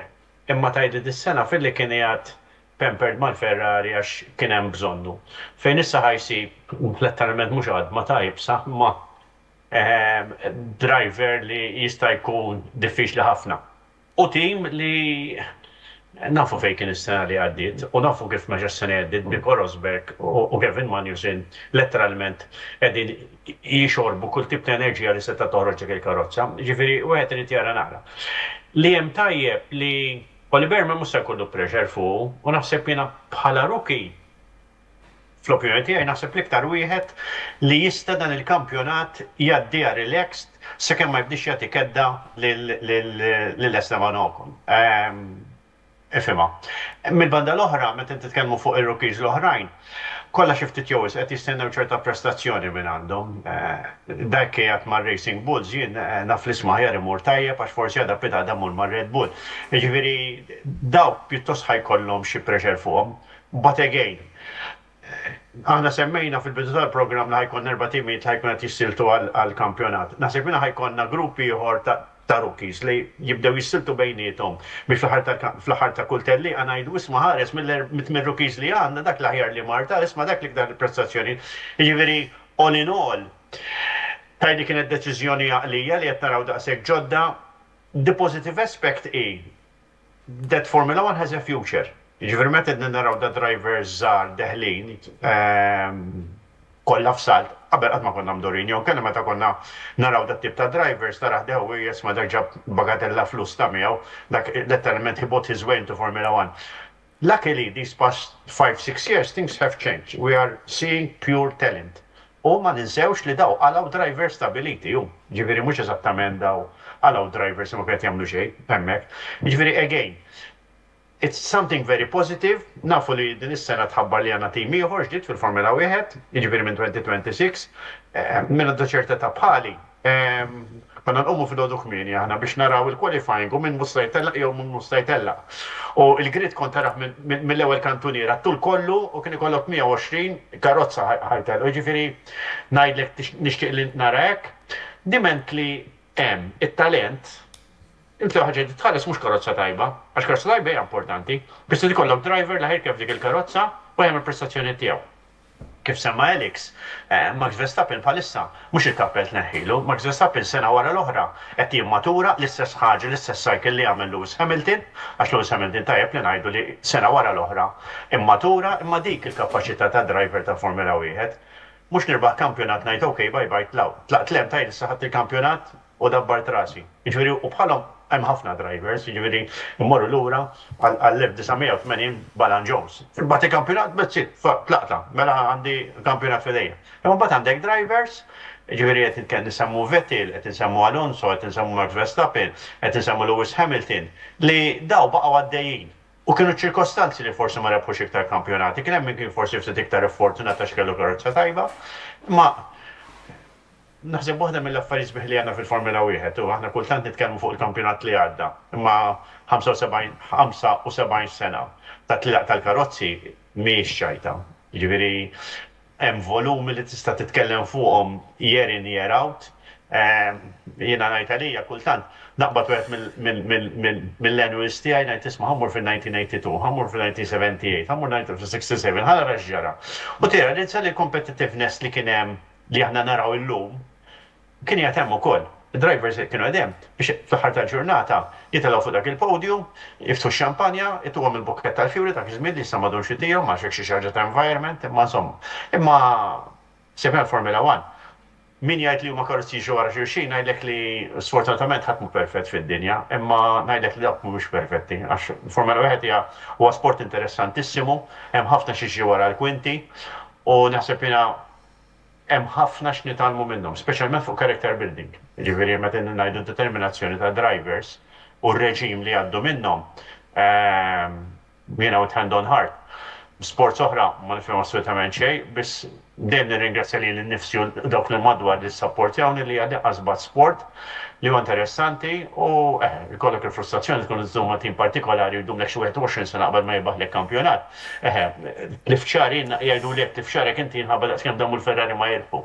Imma naħseb jiena tajb li jkollok team, driver, imma l-fatt li qed tara dawk l-20 karozza, preparamenti u taf li x-xufier wara kollox, sejra x-xogħol u mhux se jitorna lura.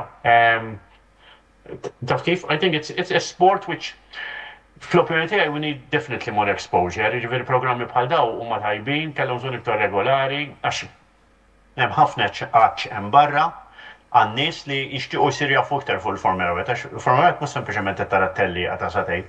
Imma min ikun dilettant jibdilek mill-erba' l-ħamis meta jibdew taf kif? Anyway, I rest my case. U qabel ma nħu komment minn Antelix fuq l-argument tad-debuttanti, Volderi napprezza l-kommenti tiegħek Pier bħala editor ta' din il-paġna u anke forsi dis-sena ħajkun ftit tibdiliet imma li ħan nitkellmu fuqhom qabel ma nagħlqu nista' nserraħ ras kulħadd li l-Kamra Sportiva ser tibqa' tagħmel dak kollu possibbli biex iżżomm l-segwaċi l-segwaċi tagħna up to date f'dak kollu li jkun qiegħed jiġri mod speċjali fit-tmiem il-ġimgħa ta' tlila li ser ikollna nibdew mill-weekend li ġej imma issa mbagħad inkellimkom qabel ma nagħlqu fuq il-programm. Alex, anything else li tixtieq iżżid? Nixtaq insemmi ftit, xtaqt insemmi lil Ocon għax Ocon din is-sena jekk m'iniex ser żball korreġuni. Ħajkun l-ewwel darba li ħajkun qisu sajl lidja lit-tim. Tista' tgħid li iva. Għax, qatt ma naf li kellu debuttant miegħu ngħidu hekk jew kważi debuttant. Ma nafx kif ħajħendilja il-biċċa tax-xogħol Ocon għax Ocon għandu naqa' reputazzjoni ma tantx hija tajba. Dal-aħħar fil-fatt rajt artiklu fejn qal li din reputazzjoni skontu mhix korretta, insomma, u da. Ma nafx Berman kif jekk hux jirnexxielu qisu jġib. Ma nafx affarijiet ngħid Ocon qisu. Jien argument interessanti però, Alex fuq Ocon. Le, jiena Ocon għalija huwa pjuttost tajjeb u Avolja jilu raqsek fil-Formula 1, actually għadu żejr ħafna Ocon, mhux driver kbir. 29 bis-sena. Ġifieri baqalu jimprovja Ocon. U għandu fejn. U ma ninsawx ukoll li rebaħ tal-liqa, ġifieri it-talent hemmhekk tiegħek. U xtaqt insemmi wkoll il-Tsunoda li huwa t-teammate ta' Ħaġġar. Tsunoda ma nafx jekk hux ħajkun l-aħħar staġun dan tiegħu għax onestament is-sena d-dieħla ma nafx se jsir minnu dan Tsunoda għax naħseb hija ċara li r-Racing Bulls qishom qalu din is-sena tal-aħħar u mbagħad jew jiġi graduated fir-Red Bull jew nkella xejn. Ma nafx jispiċċant il-Cadillac m'għandix idea jew forsi jmur għand xi ieħor. Ma nafx kif ħajħendilja dis-sena Tsunoda. Issa again, jien naħseb ir-Racing Bulls huwa l-inqas team overwhelming kważi dis-sena nara jien. Għax għandu żewġ drivers, ma nafx, forsi żbaljat, forsi Tsunoda minn wrong, forsi jmur tajjeb, ma nafx. Is-sena oħra mill qabża kbira bil-kwalità. Jiena rajta naqra unfair li ma ġiex promoted, ħankun onest għal-bidu. Imma insomma, id-deċiżjoni ta' Red Bull kienet. Ma nafx kemm ħaġġar ħajnexxielu jieħu ħajnexxielu jieħu dejta u hekk minn Tsunoda. Alex, ma rridux ninsaw il-Tsunoda ħansejħu huwa raġel tal-Honda, jiġifieri. Iva. Ma nistax sena ma Aston Martin għalkemm probabbli bħala telet sewwieq. Dal-aħħar rajt imma il-Honda jekk rajt tajjeb, dis-sena ħajsapportjaw l-aħħar jekk rajt sew dan l-aħħar. Jiġifieri isu il-futur ta' Tsunoda huwa mċajpar ħafna nara. Issa naraw. Ekku, mela, xtaqt insaqsi domanda lil Pier. Forsi inti rajt l-istorja, I am sure of it, jiena rajta, li kien hemm teddida ta' legal action mill-Motorsport UK, ħabba li kien hemm xi membri mill-assoċjazzjoni tagħha li Joe Bard milli jattendu minn World Motorsport Council ħabba li milli jidher irrifjutaw jiffirmaw xi non-disclosure agreements. Tajdilna naqra iktar fuq di l-istorja u l-kwistjoni, speċjalment given li iktar tard is-sena l-elezzjoni tal-President tal-FIA? Nixtieq ngħidlek iktar imma ma nistax għax jiena wkoll għandi disclosure clause li ċerti affett li jsiru wara. Ovvjament nirrispetta li għandek. However, forsi xi the story without obviously breaching confidentiality. Mela, however, Eżatt. Tajb li ngħidu li bħalissa dejn ħafna undercurrents vis-à-vis il-President tal-FIA. Meta inti jkollok bniedem li hu pożizzjoni bħal dik mhix eżattament ċajta. U mbagħad meta tara li inti min qed tirreplaceja, ġifieri nafu li l-President ta' qabel Jean Todt, ġifieri kien ilu hemm detta biddel. Issa tgħid li isma' mhix ħaġa ħażina il-President iġiet ngħidlek le ma bħal kwalinkwa ħaġa oħra meta inti tieħu rol f'ażjenda daqshekk kbira. ħadd ma jkun nixtieq li jkompli fuq ta' qablu, ġifieri jkun nixtieq li jisma' nixtieq inkun innovattiv u ħaġa oħra. U forsi hemmhekk kien hemm li ċerti entitajiet ma ħadux gost biha. U hemmhekk qamet il-problema ta' trasparenza. U ħanajdlek għaliex fej Jean Todt qabel kien joħroġ hemm min hemm isma' aħna dal-mag abjad, ħajqa abjad, jista' jkun aħmar, imma jna abjad ħanaj, u ħadd ma kien jiftaħ ħalqu. Sewa, however, there was synergy, mhux qed ngħidlek kien xi stat ta' dittatur. Jiġifieri Jean Todt jiena ħdimt ħafna viċin miegħu ħafna. U bniedem metodiku għall-aħħar u qabel ma jgħid xi ħaġa mhux ikun lesta l-homework ta' jkun lesta n-nies, lesta l-pjanu, lesta kollox. Ġifieri and for this we have to admire him. We have to admire him waqal perjodu li għamel mal-Ferrari. Sfortunatament il-President il-ġdid it-trasparenza tiegħu ġiet riflettuta il-mod li forsi Jean Todt innuqqas tiegħu li kellu, għaliex Jean Todt wasn't a public person. Ħanerġa' ngħid, jiena ma nistax ingerger, imma jiena kien hemm momenti fejn kien jgħid li Pier sparixxa għaz biss ħares lejja llum. Fejn dan huwa slightly different, jiġifieri il-President he makes time for you. Jiġifieri sissa ta' xwood qatt ma naf li batlu WhatsApp message u ma wieġibniex within 20-25 minutes u kien issib li l-ħadd fil-għodu tinsi xorari differenti. U kultant meta inti naħseb tkun f'pożizzjoni ta' leadership u jagħtem fuq, dak in-naqra ta' distakti tiżommu. Tiżomm li jisma' ħares jien jagħtaw fuq, I'm ready to cooperate, I'm ready to work with you. U naħseb dil-kussjoni li għamet li qed nipprova nkun diplomatiku għall-aħħar imma nispjega ruħi sew. Da bħalli kieku, isma' jiena il-bib ħanżommu lek magħluq. Imma ħanbexxaqlek it-tieqa. Issa tiġix minnaħa ta' barra u żarma lit-tieqa inti, u flok toħroġ inti joħroġ kollha, and that is basically what's happening. I'm not telling you, ma rridx nistema li sar xi ħaġa ħażina, far from it. Ġa wara kollox meta titkellmu fuq entità daqshekk b'saħħitha. Ma jkun hemm ċerti affarijiet li jiena il-politika qatt mhux bitni u kultant jidħol l-aspett politiku u kultant kun qed involut f'meetings tibda tgħid imma li qed jagħmlu hekk, imma li qed iħarsu hemm, għaliex għax forsi aħna nħarsu iktar mejn l-aspett sportiv mill-aspett amministrattiv. Jiena ħansemmilek każ li jinvolvi lili direttament, jiena s-sena li għaddiet. Kont involut, konna 6 min nies bażikament mid-dinja kollha konna, fejn ħdimna fuq sustainability exercise għal kampjonat tal-Formula 1. Tal-lina presentation, ġifieri data qed tibritħanna f'dettall. X'tip ta' magni irid juża l-ajruplan biex jaqsam l-Atlantiku jew inkella biex imur l-Awstralja, ġifieri dak it-tip ta' dettall. I was lucky għax kelli 5 minn nies madwar li għadna sħbib sissa. However, x'ġara? Għamilna il-case study tagħna, konna l-uniku commission li tal-lina presentation fl-AGM.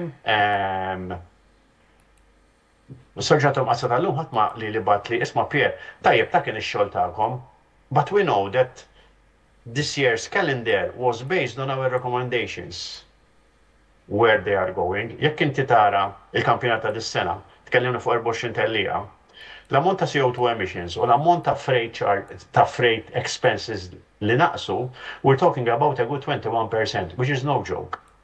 Fil-fatt, Pier, la darba tisem il-kalendarju sena d-dieħla, jidir li Kanada ħajġi isegwi Miami waqt li Monaco effettivament ħajġi wara Kanada, nasib dika u kol bidla sostanzjali le. Mela, li hemm sikkina ta' miġiex naħad, aħna ħarisna mill-aspett mill-ta' CO2 emissions fuq sustainability li fil-fatt nista' ngħidlek li dis-sena ħajkonna ċerta locations, ċerta Grand Prix leading the pack huma Spanja u Silverstone. When it comes to sustainability fuq fossil emissions, jiġifieri ġol Grand Prix stess, which is something very good. Nafu wkoll li sena d-dieħla il-karozzi qegħdin jaħdmu ħajbdu jaħdmu fuq on an advanced fossil fuel. Li nista' ngħidilkom ukoll ma nafx hekk rajtu wiex. Ħafna mit-testing ta' dan il-fuel sar fuq WRC. U jien I worked il-sena li għaddiet fil-bita l-sena ħdimt ħafna ma' 3 inġiniera Ġermaniżi li bdew jaħdmu fuq dan il-rigward.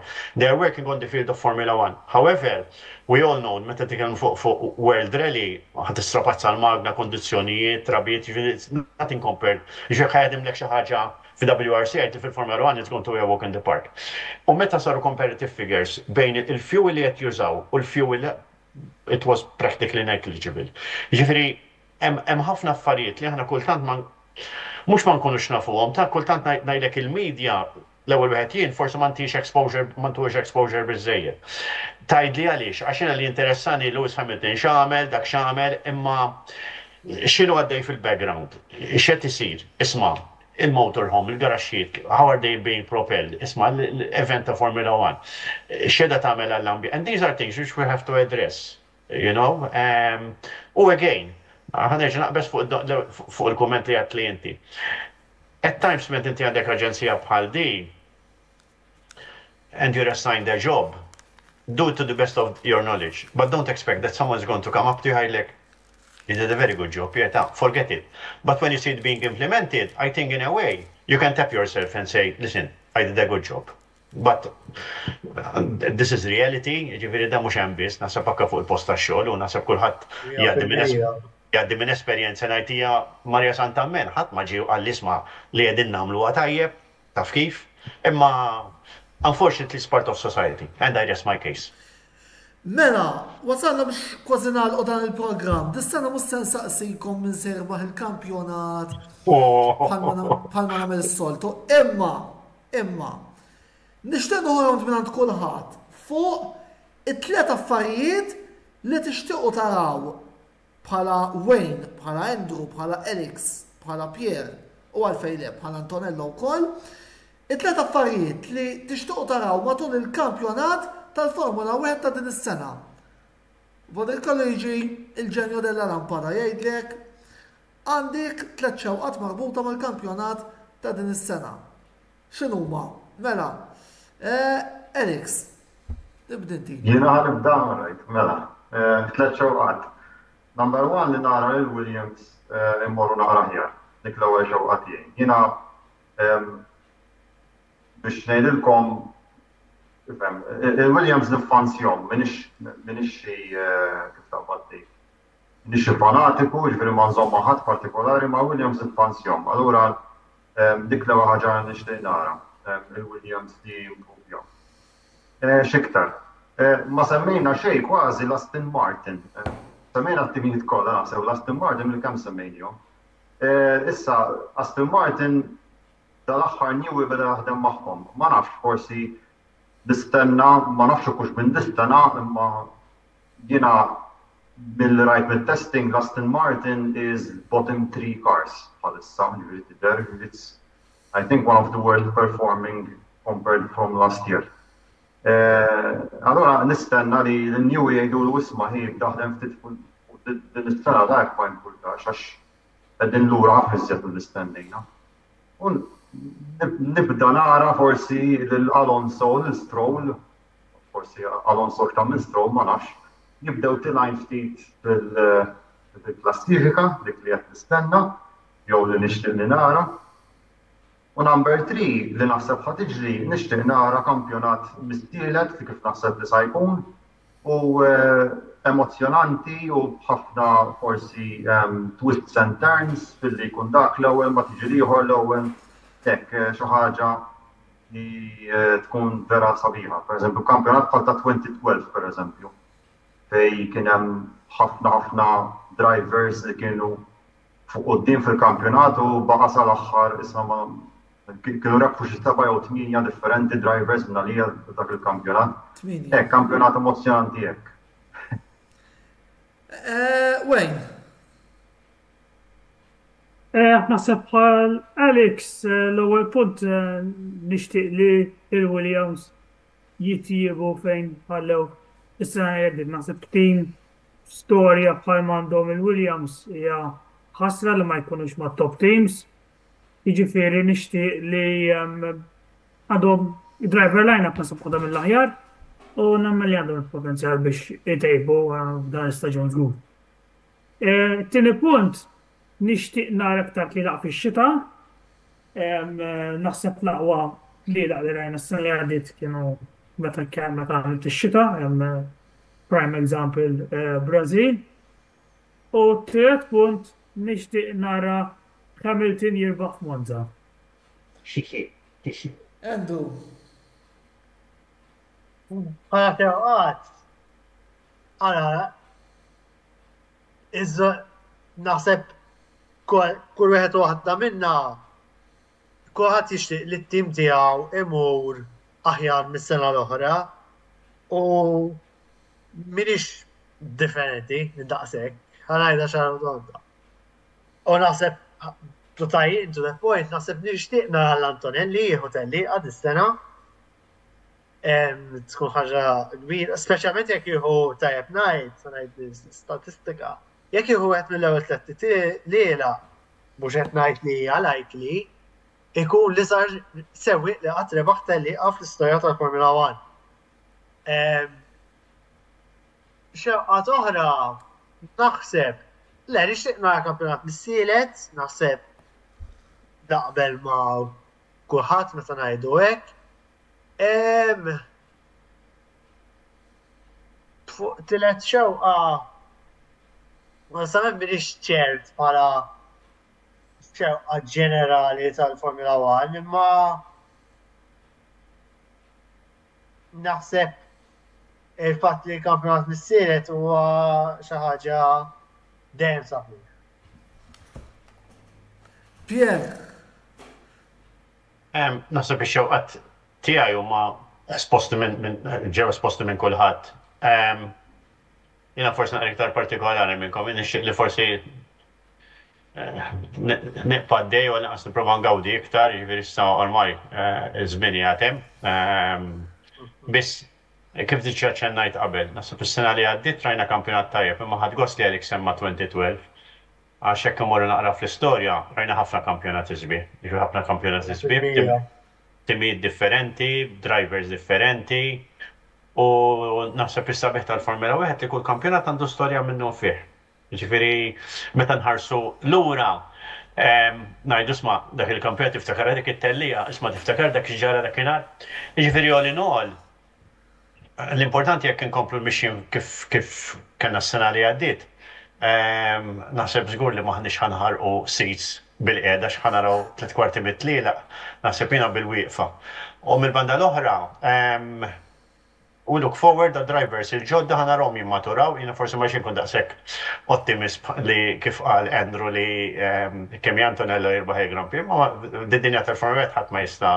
U l-kumment li ħorta wejn li jara Lewis Hamilton jirbaħ f'Monza.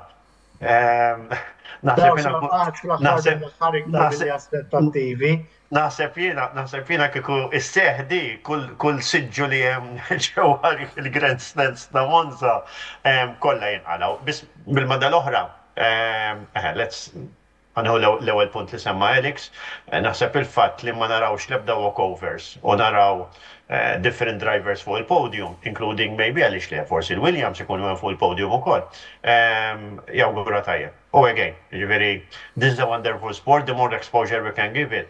Nista' assigurakom it's not lost ground, għax qegħdin ħafna bil-minus, nafu biżżejjed this is an open book, u di mhux aħna biss tajġu ħanagħmel lilek ċara. Jiena li forsi xtaqt inżid naqra fuq bix-xogħol tal-kalendarju, bear in mind li l-Formula 1 naħarsu lejh mill-aspett tal-elettanti għax veru nħobbu l-isport. However, hemm elementi oħra, wakka fl-organizzazzjoni stess, semmejt il-Kanada. Il-Kanada hemm l-aspett tat-temp. Imma mbagħad ikollok Grand Prix bħal Miami li jgħidulek isma' ħares da mhux se jċaqlaq mid-data. M'għaliex għax il-film stars dak iż-żmien ikunu bir-rest period, ikunu jistgħu jiġu, okej. U l-grid li għandi meta dawk il-VIPs. Għamel naqra analiżi, ara minn minnhom jaf x'inhi l-Formula 1. Mhux jiġu hemmhekk sempliċement taf kif biex ara minn ġie. All right, jekk ikun hemm jien, ikun hemm jew Antonello, jew Wayne, jew Andrew, jew Alex, nista' sigom naħdmu ħajja di kasu. Imma it's part of the show. Do we benefit? No. Do we enjoy the race? Yes, the moment the lights go out. Mela, l-aħħar u mhux l-inqas jien għalkemm 3 mill-4 mistednin li jew fuq il-panel naħseb jafuni biżżejjed u jafu bissa noħroġ. Mela, l-ewwel nett nispera il-McLaren, hawnhekk se nitkellem iktar ta' supporter milli ta' ġurnalist, għalmenu nerġgħu nżommu it-title tal-Constructors, għalkemm se tkun diffiċli. It-tieni nett nispera li dis-sena it-tim tiegħi jagħtini żewġ rebħiet, ovvjament żewġ rebħiet partikolari illi huma it-tellieqa li favorita tiegħi ċoe Monaco u t-tellieqa li se taħbad eżatt fil-weekend li nagħlaq żmieni ċoe it-tellieqa tal-Awstrija. U l-aħħar waħda nispera li dak ten fuq minix qed nitolbu ħafna, imma li forsi dis-sena it-tellieqa li tila nara li għalissa minn is-sena żvela, għalkemm il-panel tafu x'inhi, li nispera li forsi dis-sena x-xorti titħaq li naqra iktar u min jaf, forsi jirnexxieli jew niltaqa' ma' xi ħadd mis-sewwieqa tat-tim li nżommijaw jien jew ma' xi ħadd mill-kbarat tat-tim li nżommijaw jien. Għalkemm bħalma dejjem ngħid jekk anke niltaqa' mal-iċken test driver tal-aħħar tim inkun kuntent. Imma kif jgħidu il-ħolm huwa b'xejn, nistennew u naraw. Mela, grazzi lil Pierre, Andrew, Wayne u Alex għax kellna diskussjoni interessantissima illum.